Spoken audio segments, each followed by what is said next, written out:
Coyotes that usually cried to the moon held their tongues, and the stars above the frontier watched in cold silence. On a stretch of land where blood had soaked the dust more times than rain ever had, a young woman sat near a dying fire, her wrists free but her fate still bound. She had been taken months ago, torn from a wagon trail that never reached its promise. Some called her an Apache captive, others called her lost. No one yet knew she would become something far more dangerous to the past than any rifle or blade. She would become a story that refused to stay buried. She remembered little of the moment her life split in two. There had been shouting, horses screaming, gun smoke mixing with sand, and then the sudden stillness of surrender. The old world she knew ended right there on the ground beside a broken wheel and a body she never had the strength to turn over. Since then, her days were measured not by time but by survival. Water meant life. Silence meant safety. Pain was something you learned to carry the way others carried keepsakes. The Apache camp was not the monster whispered about in frontier towns, yet it was not mercy either. It was law, endurance, and a land that did not bend for anyone. She learned quickly that crying solved nothing. Tears dried fast in desert air, and grief only made the nights longer. The women of the camp watched her closely, some with guarded pity, some with eyes hardened by their own losses. They taught her how to grind roots, how to move without drawing attention, how to listen to the land. She was fed, sheltered, and spared cruelty, but freedom was a memory she carried like a wound that never closed. Every sunrise reminded her she was alive, and every sunset reminded her she did not know why. The frontier had a way of shaping people whether they asked for it or not. Men became harder, women became stronger. Children grew older too fast. She felt herself changing with each passing week. The soft edges of the life she once knew were worn away by dust and discipline. She learned when to speak and when silence was safer. She learned that survival was not bravery. It was stubbornness. It was waking up each morning and choosing not to lie down and disappear. Far from the camp, across a line of hills scarred by old wagon ruts and half-forgotten graves, a lone cowboy worked a stretch of land few men wanted. His cabin stood crooked against the wind, built by hands that had buried more than they had held. He was not a young man, but the years had not broken him either. Loss had done that already. He had buried a family under a cottonwood tree and learned that the world did not stop turning for grief. Since then, he lived quietly, driving cattle, fixing fences, and keeping his distance from towns that asked questions he no longer answered. The Old West did not offer justice the way stories claimed. It offered balance, sometimes cruel, sometimes kind. The cowboy believed in leaving things as he found them unless they crossed his path. He had seen enough violence dressed as righteousness to know better. Yet when he rode out one morning following the trail of a stray calf, he crossed more than tracks. He crossed into a fate that would not let him turn back. Smoke rose thin against the sky, not from battle, but from cooking fires. He slowed his horse, hand resting near his saddle, heart steady but alert. He knew the land well enough to recognize Apache signs, and he knew better than to stumble forward without thought. Still, something pulled at him, a quiet sense that this was not a place of war. It was a place of living, watching, waiting. That was when he saw her. She stood near the edge of the camp, hair darkened by dust, shoulders straight in a way that spoke of endurance rather than defiance. Her dress was not her own anymore, patched and worn, but she carried herself with a dignity that refused to be stripped away. When their eyes met across the distance, something passed between them that had nothing to do with fear. It was recognition not of the past, but of pain.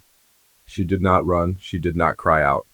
She simply watched him the way a person watches the horizon when storms are coming. He should have turned his horse. Every lesson the frontier had taught him said to leave, but he stayed. Not because he was brave, but because he knew what it meant to be trapped in a life you did not choose. The Apache warriors noticed him soon enough. Hands tightened, voices rose. The air shifted. He raised one hand slowly, empty, respectful. He did not speak the language well, but he spoke enough to make clear he came without violence. The exchange was tense, measured, like walking across thin ice. He was told to leave. He would have, if not for the way her eyes followed him, quiet and steady, carrying a question she could not ask aloud. That night, back in his cabin, sleep did not come. He saw her face in the firelight, not as a captive, but as a survivor. He knew what towns said about women taken by tribes. He knew how rumors killed more lives than bullets. And he knew, deep down, that if she ever escaped, the frontier would not be kind to her either. Justice in the Old West often arrived too late or not at all. Days passed, then weeks. The memory should have faded, but it did not. Instead, the land itself seemed to press him forward. Another stray calf led him near the same hills. Another thin ribbon of smoke rose into the sky. This time, the meeting was no accident. He brought trade goods, salt, cloth, small things that spoke of peace. The Apache accepted with cautious eyes. She was there again, closer now, her presence no longer a distant shadow.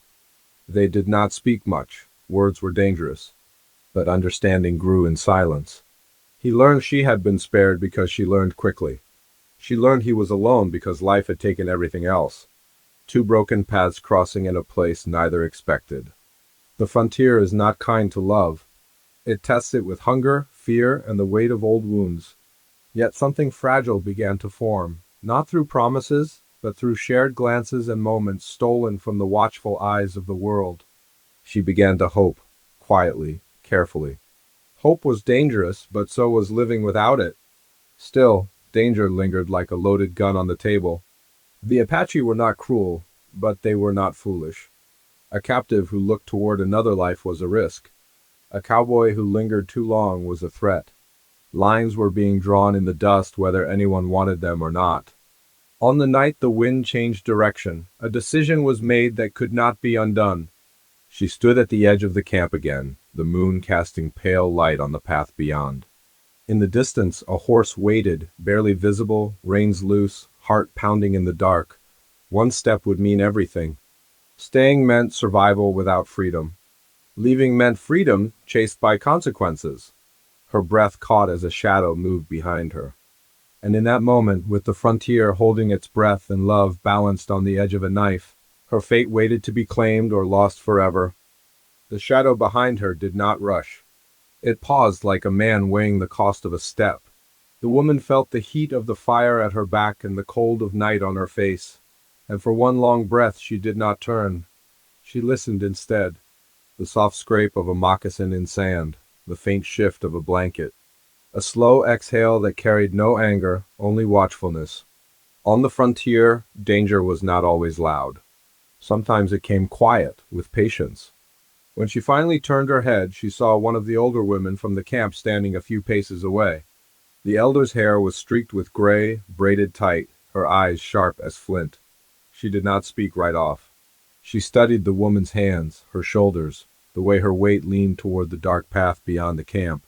Then she lifted her chin toward the waiting night, as if asking without words what the woman believed she was doing. The woman swallowed hard. She wanted to answer with truth, but truth could be a snare here. She had learned that in the first weeks, when she had begged and pleaded and only earned cold stares from those who did not understand her tongue. She had learned it again when she tried to run once, foolish with panic, and found herself lost among rocks, thirst biting her throat until she crawled back by moonlight, not caught by men, but broken by the land itself. Now she spoke softly, in the few words she had learned. Not enough to explain love, not enough to explain longing, but enough to hint at choice. The elder's eyes narrowed, then softened in a way that surprised her. A hand came up and touched the woman's cheek, brief and steady, like a mother checking for fever. The touch did not feel like permission. It felt like sorrow. The elder murmured something in her own language, low and measured. The woman caught only one word she knew, a word that meant danger. Another word followed, one she had heard when men returned from scouting, a word for strangers and for trouble. The elder's gaze flicked toward the darkness where the horse waited, and then back to the woman's face. The message was plain even without every word. If she left, the world beyond would not welcome her. If she stayed, the camp would not forget what her eyes had chosen. The elder stepped aside. Not far, but enough to clear the path. Then she turned and walked away without another glance, leaving the woman with a heartbeat that felt too loud in her own ears. The woman stood frozen a moment longer, caught between two kinds of fear. The fear of staying meant living a life that was never hers. The fear of leaving meant paying for freedom with something she could not yet name. She looked toward the horse again, and beyond it, toward the man who had been haunting her thoughts like a half-remembered hymn. She did not know him well. She did not know what he truly wanted. Yet she had seen something in his face that the frontier rarely offered without a price: care. She moved at last, slow, careful, like a deer stepping through brush. The sand swallowed the sound of her feet. Her breath came shallow. She kept her eyes down, not from shame, but from the need to stay alert. In the distance, the horse shifted, ears flicking toward her. A soft whistle sounded, barely louder than the wind. The cowboy's signal. He stood near the horse's shoulder, half hidden by a rise of land, hat brim low, his body still as a fence post. He did not reach for her. He did not grab her arm or pull her forward like she was a prize. He waited, letting her choose each step. That patience hit her harder than any harsh word ever had. When she reached him, she could see the lines in his face more clearly. They were not the lines of a cruel man. They were the marks of weather, loss, and years spent swallowing pain because there was no one left to share it with. His eyes searched her face as if asking whether she was certain. His mouth opened, then closed again. Words felt too small for what stood between them. He finally spoke in a quiet voice. He did not call her by a name, because he did not know her name in the way it was meant to be spoken. He asked only if she was hurt, if she could ride. If she trusted him enough for one night. Trust. It was a hard thing on the frontier. Trust got wagons robbed. Trust got hands shot in the back. Trust got women abandoned at train stations with nothing but a carpet bag and a prayer. Yet trust was also the only rope that could pull a person out of darkness. She nodded once. He helped her into the saddle, careful of her balance, then swung up behind her with practiced ease. He did not press against her more than needed. He kept his hands on the reins and the horse's neck, giving her space even as he guarded her from falling. The horse started forward, slow, then quicker as they left the camp's lights behind. The land opened around them like a wide, empty sea. Mesquite and sage slid past. Stones glimmered faint under starlight. The cold bit harder away from the fire. She pulled her arms close to her body, and the cowboy loosened his coat and settled it around her shoulders without a word. The cloth smelled of smoke, leather, and long days. It smelled like a life she could not imagine yet, but wanted to. They rode without speaking for a time, letting the horse's hooves and the wind do the talking. Behind them, no shouts rose, no gunshots cracked the night. The quiet was worse in a way, because quiet meant someone might be watching without making a sound. The cowboy guided them into a shallow draw where brush grew thicker. He slowed the horse and listened, head angled, eyes scanning. He had learned these habits when he was young, working cattle drives with men who did not come back if they got careless. He had learned them again after he buried his family, when grief made him reckless and only caution kept him alive. The woman did not know the whole of his story, but she felt pieces of it in how he moved.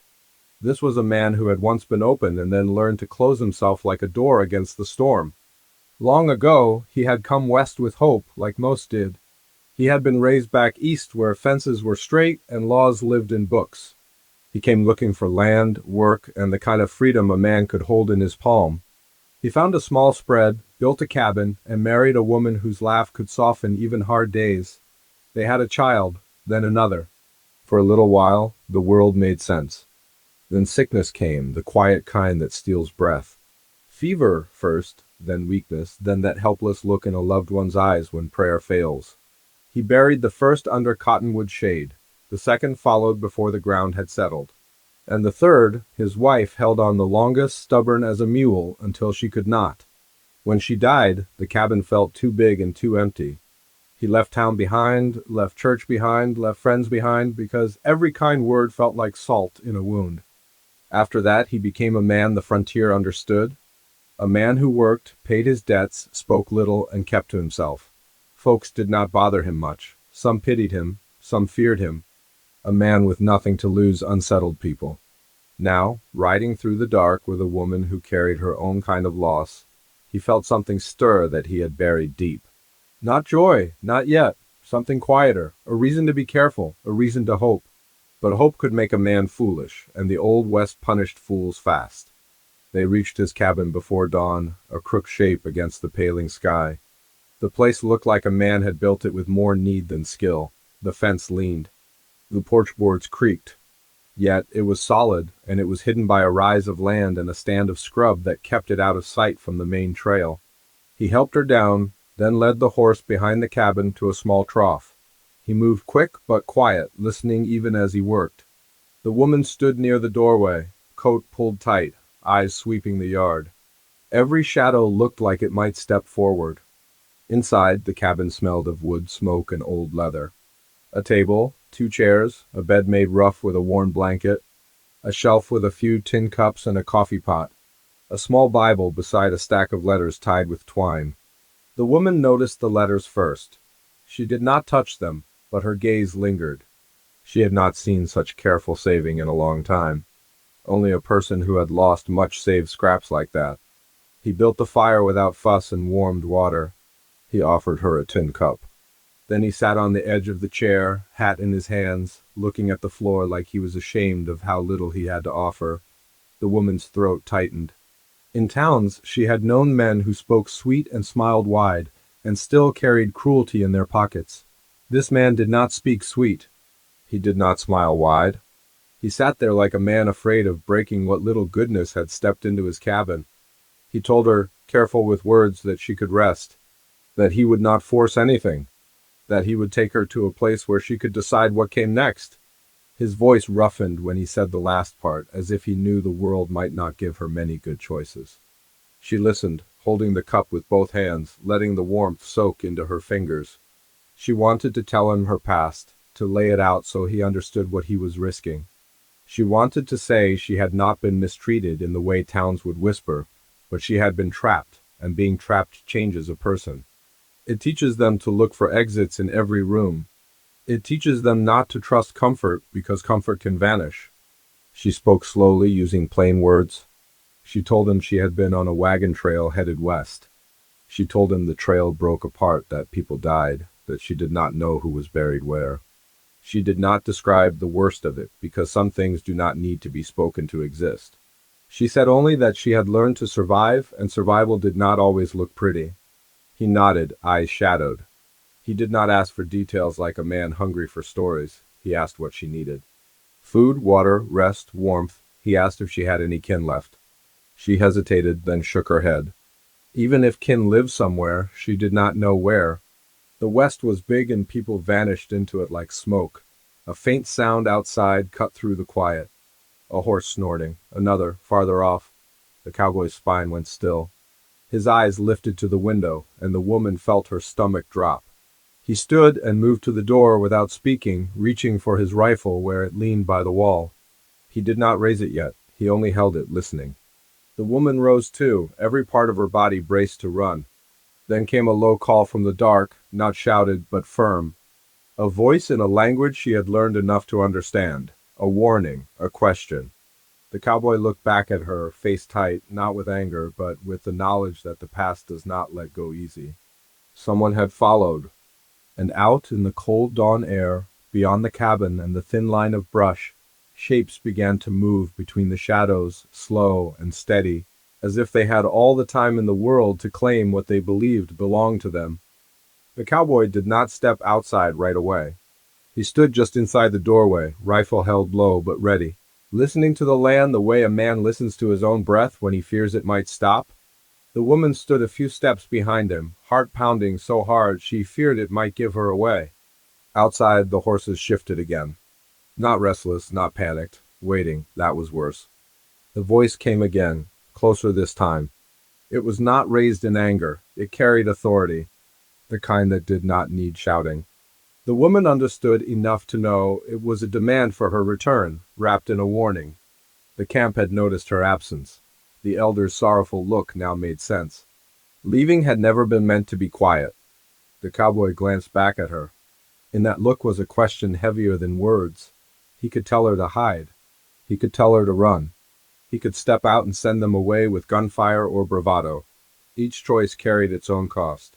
Frontier justice was rarely clean. It favored those who survived long enough to tell their side. He raised a finger to his lips and eased the door shut, barring it softly. He guided her toward the back of the cabin, to a narrow space where a second door opened toward a shallow ravine. He whispered that if things went bad, she was to go straight down into the brush and follow the dry creek bed until the land rose again. He pressed a small bundle into her hands, food and water tied in cloth. His fingers lingered a moment longer than needed, not from desire, but from fear of letting go. Before she could answer, a knock struck the door. Not hard, but firm enough to leave no doubt. The cowboy straightened, shoulders squared, grief and resolve settling into his bones, the way they always did when danger came calling. He opened the door and stepped outside, closing it behind him. The woman crept toward the window, careful not to cast a shadow. She saw 3 figures on horseback, shapes dark against the growing light. They did not carry themselves like raiders. These were men sent to retrieve, not destroy. One sat forward in his saddle, posture calm, eyes sharp. She recognized him as a younger warrior, respected, patient, and relentless in pursuit. The exchange was quiet but tense. The cowboy spoke plain. He did not threaten, he did not lie. He said the woman had come of her own will. He said she was not property. He said he would not hand her over like a stray horse. The warrior listened, head tilted, weighing each word. When he spoke, his tone held neither cruelty nor kindness. He spoke of responsibility, of balance, of the trouble that came when lines were crossed. He spoke of the woman as someone who had eaten their food and slept under their watch. Someone whose leaving could not be ignored without weakness spreading like rot. The woman pressed her hand to her mouth to quiet her breath. She understood now that this was not about punishment alone. It was about honor, about how the world stayed upright in a land where law bent with the wind. The warrior glanced toward the cabin window, eyes sharp enough that she stepped back, heart racing. He knew she was there. He knew she was listening. The cowboy shifted his weight.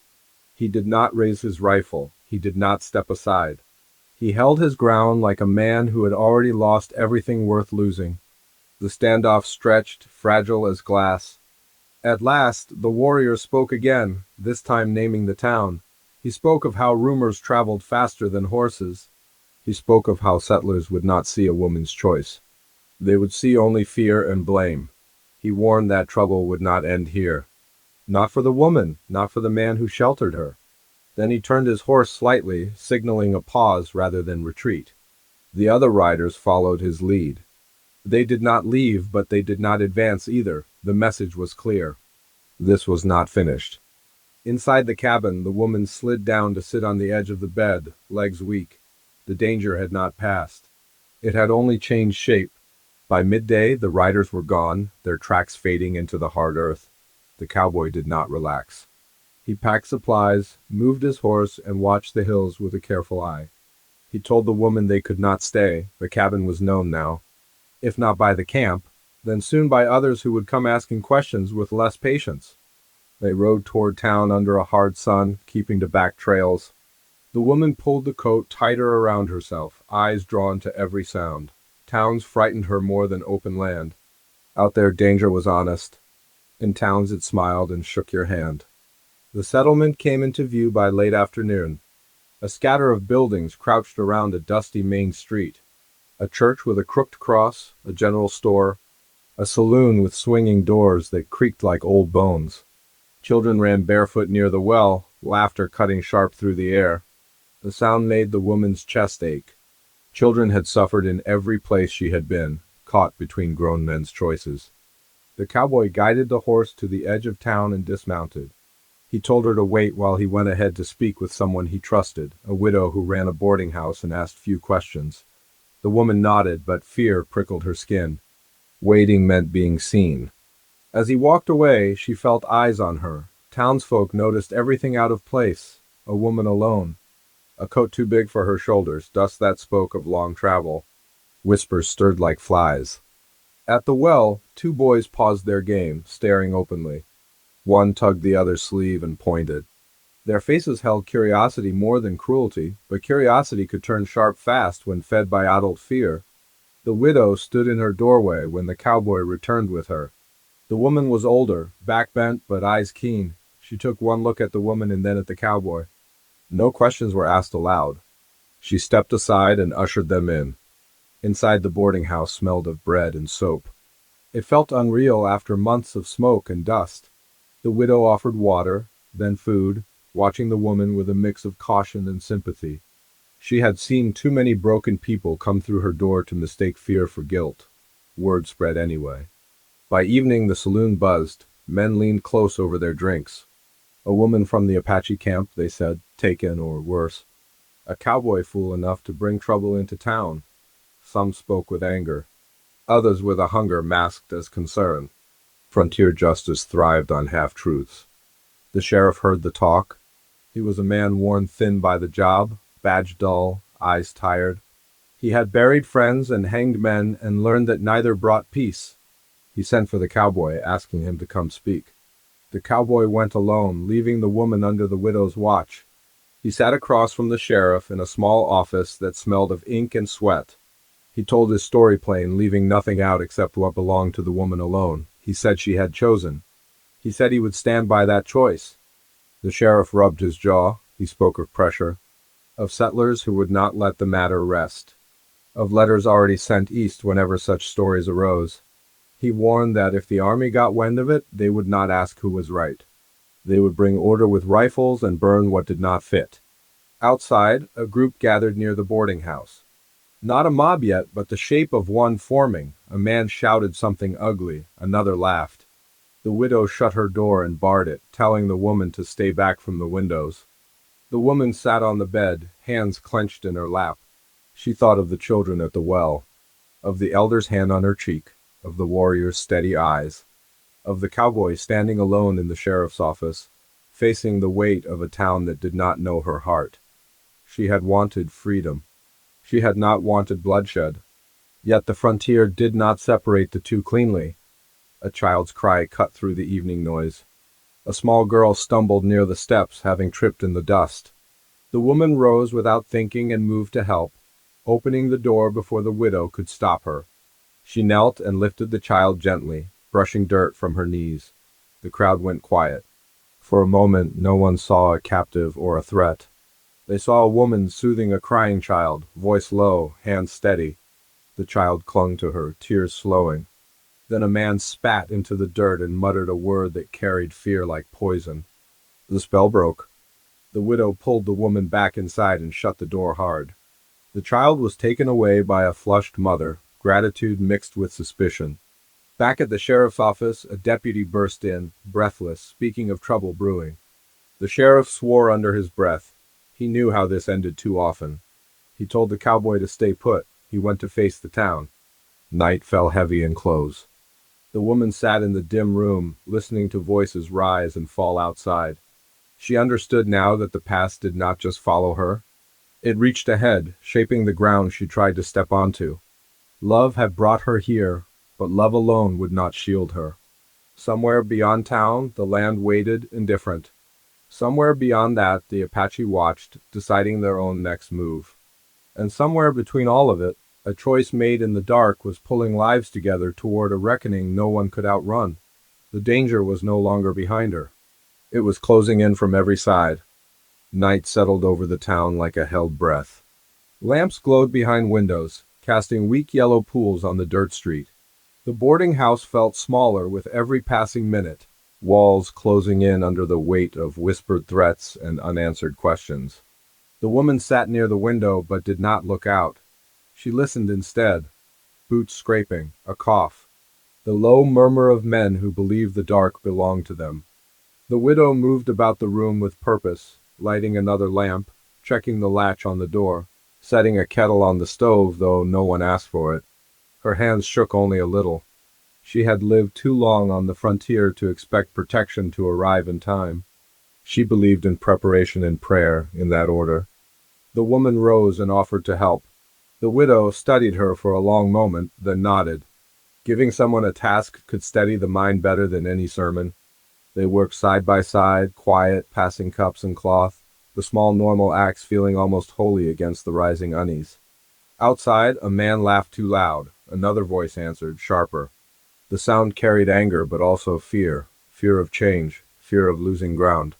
Fear that the world was shifting in ways no one could stop. At the sheriff's office, the cowboy stood near the wall, hat in his hands, jaw set. The sheriff stepped out to address the crowd, his badge catching lamplight. He spoke of law. He spoke of calm. He reminded them that no crime had been proven. His words landed unevenly like rain on hard earth. A man pushed forward, face flushed, eyes bright with drink and outrage. He shouted about stolen women and danger to children. Others murmured agreement. The sheriff raised his voice, warning them back. For a moment, it seemed the line might hold. Then someone threw a rock. It struck the dirt near the sheriff's boot, harmless but loud. The sound cracked something open. The sheriff ordered the crowd to disperse. Some drifted away, unwilling to test the law too far. Others lingered, emboldened by numbers and night. The cowboy watched it all with a sinking feeling. He knew mobs were not born of strength. They were born of uncertainty, and uncertainty spread fast.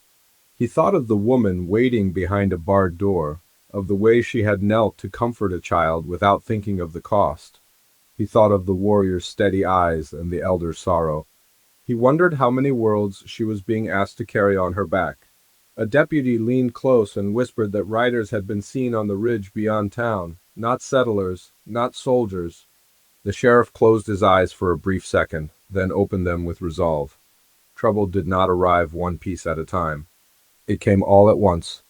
Word reached the boarding house soon after. The widow stiffened, lips pressing thin. She told the woman to pack what little she had. The woman nodded, hands steady even as her heart raced. Leaving again? Always leaving. They heard hooves before they saw the riders. Shadows moved at the edge of town, quiet and controlled. Not an attack, a presence. The Apache had come close enough to be seen, close enough to be felt. The town shifted, fear turning sharp and sudden. Men who had shouted earlier now fell silent. Some reached for weapons. Others backed away, realizing too late what their noise had invited.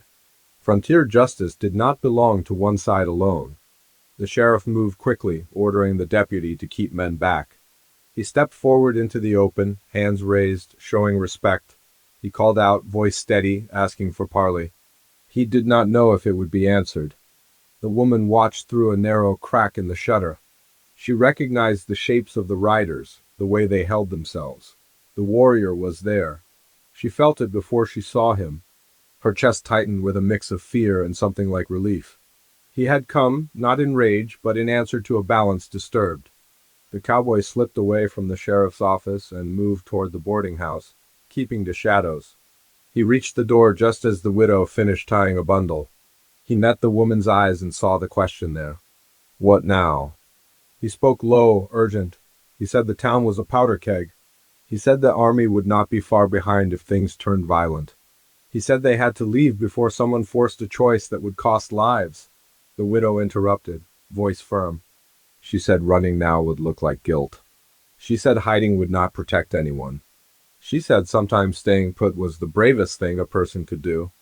The woman listened, torn between three paths and belonging fully to none. She did not want blood on her freedom. She did not want to be the spark that burned a town. She did not want to be dragged back into a life decided by others. Each choice demanded a sacrifice. Outside, the warrior rode closer, stopping just short of the town's edge. He dismounted, movements deliberate. He did not carry a rifle. He carried only a presence that commanded attention. The sheriff stepped forward again, heart pounding, hoping words might still matter. The warrior spoke calmly, his voice carrying. He spoke of a woman who had come among them broken and had learned to live. He spoke of a choice made without knives drawn. He spoke of how the land watched and remembered when men acted without honor. His gaze swept the crowd, resting on faces twisted by fear. He said he did not come for war, he came for balance. He said the woman's choice had consequences, but so did the town's hunger for blame. He said if harm came to her, it would not end in this place. A murmur ran through the crowd. Some men shifted, uncertain now. The danger had changed shape again. It was no longer just about one woman. It was about who would stand where when the dust settled. The cowboy felt the weight of the moment pressing on his chest.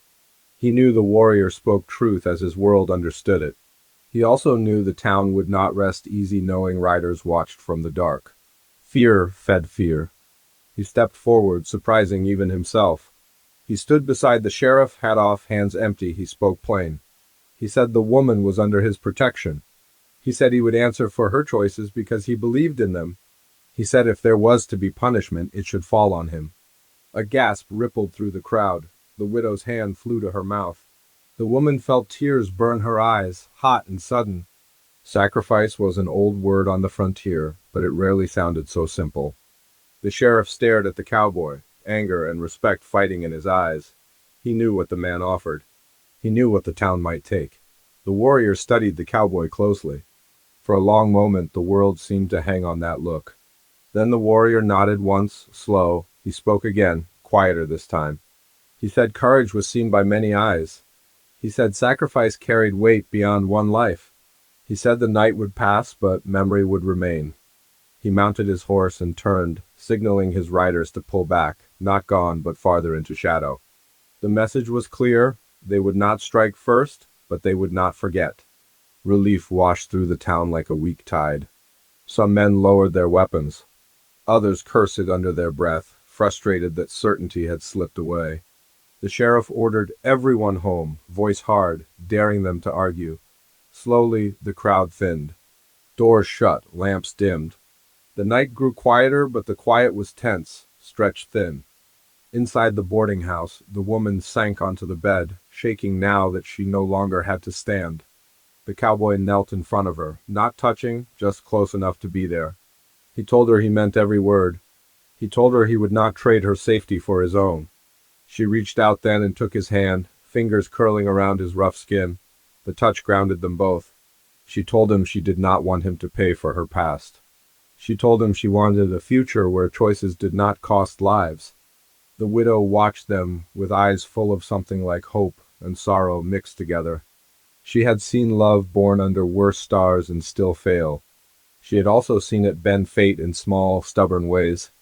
Later, when the house finally slept, the woman lay awake, staring at the ceiling. She thought of children laughing at the well, of elders watching from firelight, of a man willing to stand in front of a storm for her. She thought of the land, wide and unforgiving, and how it tested love not once but every day. Outside, a horse stamped softly. Somewhere beyond town, riders waited.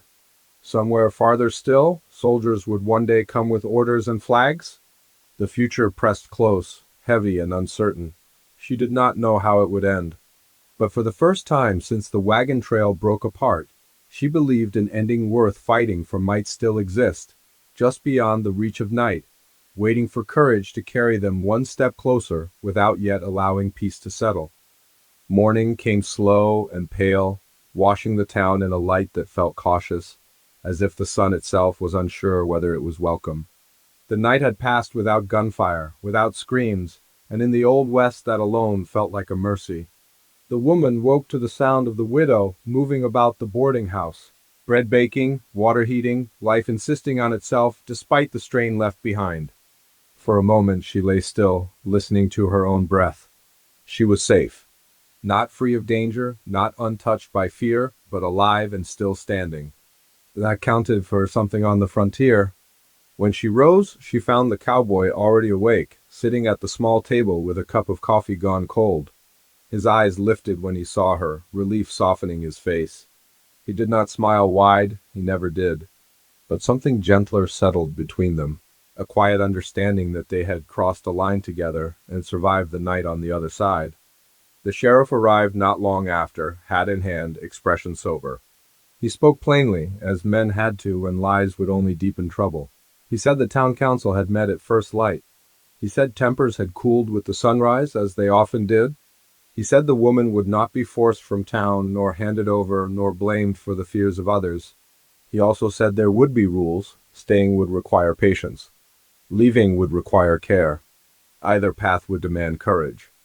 The woman listened closely. She had learned the value of listening long before she learned the language. When he finished, she thanked him, not with tears or grand words, but with steady respect. The sheriff nodded once, satisfied. He had seen too many people beg. He respected those who stood. News traveled fast after that. Some townsfolk softened when no blood followed their shouting. Others remained wary, crossing the street to avoid her. Children, however, watched her with open faces, curiosity unburdened by old grudges. A small boy brought her a wildflower by the well. She accepted it with a smile that surprised even herself. 2 days later, the warrior returned alone. He rode into town at midday, sunlight catching the dust on his shoulders. He dismounted near the sheriff's office, movements unhurried. The town held its breath again, but this time the fear felt different, tempered by the knowledge that violence had not claimed the last word. The woman stepped forward before anyone could stop her. She did not run. She walked, shoulders squared, heart pounding. The cowboy moved to follow, but she glanced back and shook her head gently. This was something she needed to face herself. She and the warrior stood a few paces apart. He studied her closely, not as a captive, not as a prize, but as a woman who had made a choice and lived through its cost. He spoke calmly, asking if she was fed, sheltered, unharmed. She answered yes. He asked if she stayed by her own will. She answered yes again, voice steady. He nodded, then spoke of the elder who had watched her leave. He said the elder had known this path would be hard, but believed it belonged to her. He said the camp would not come again, not unless harmed first. He said balance had been restored, not by force, but by restraint. The woman felt a weight lift from her chest that she had not known how to name. She thanked him, not just for his words, but for seeing her as more than a story told by others. He inclined his head, then turned and rode away, his shadow stretching long across the dirt road before fading into the heat. With that, the last tie to her captivity loosened. It did not vanish, but it no longer pulled her backward. Life did not turn easy overnight. The frontier never offered such kindness. There were whispers and looks and days when fear returned uninvited. Yet there were also mornings filled with work, with purpose, with small victories that stitched her back together piece by piece. The widow offered her a place to stay as long as needed. The woman helped with cooking, cleaning, tending to travelers who passed through carrying their own burdens. She learned the rhythms of the town, the unspoken rules, the way survival often depended on kindness given without expectation. The cowboy stayed close but did not crowd her. He repaired fences for others, hauled supplies, did work that kept him useful and visible in ways that built trust. He let people see that he was not hiding. He was standing. Children began to follow him when he walked the street, asking questions about horses and open land. He answered them with patience, remembering a time when laughter had lived in his own home. Each question healed something old. One evening, as the sun dipped low and painted the town in gold, the woman and the cowboy walked beyond the last buildings, out where the land opened wide. They stood in silence, watching shadows stretch across the earth. She spoke first, voice quiet. She told him she did not know what the future held. She told him she carried scars that might never fade. She told him she feared becoming a burden. He listened, then told her of his family, not in full detail, but enough for her to understand the depth of his loss.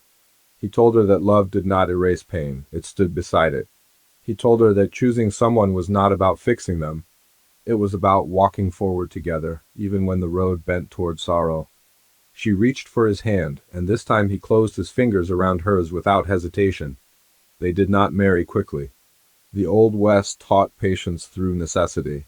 They built trust day by day, through shared work and shared silence. The woman learned to ride without fear, learned the names of plants and stars. The cowboy learned to laugh again, learned that hope did not betray the dead. It honored them. When they finally chose to leave the town, it was not as fugitives, but as people seeking a quieter stretch of frontier life. The widow hugged them both, eyes shining. The sheriff shook the cowboy's hand and wished them peace. Children waved until they were out of sight. They rode west together, not chasing dreams, but building one slowly. The land tested them with storms and drought, with loneliness and doubt. Yet they endured, as people always had on the frontier, by leaning on one another. They built a small home near a stand of cottonwoods, not far from water, far enough from roads. The woman planted a garden, coaxing green life from stubborn soil. The cowboy taught her the rhythms of cattle and weather. At night, they sat by the fire and spoke of ordinary things, finding comfort in the quiet. In time, laughter returned to the land around them. Children's laughter. The woman watched her own child play beneath the cottonwoods, heart full and aching all at once. She thought of the wagon trail that broke apart, of the campfires and the elder's hand, of the night she stepped into the dark. She understood now that survival was not just staying alive, it was choosing love when bitterness offered an easier road.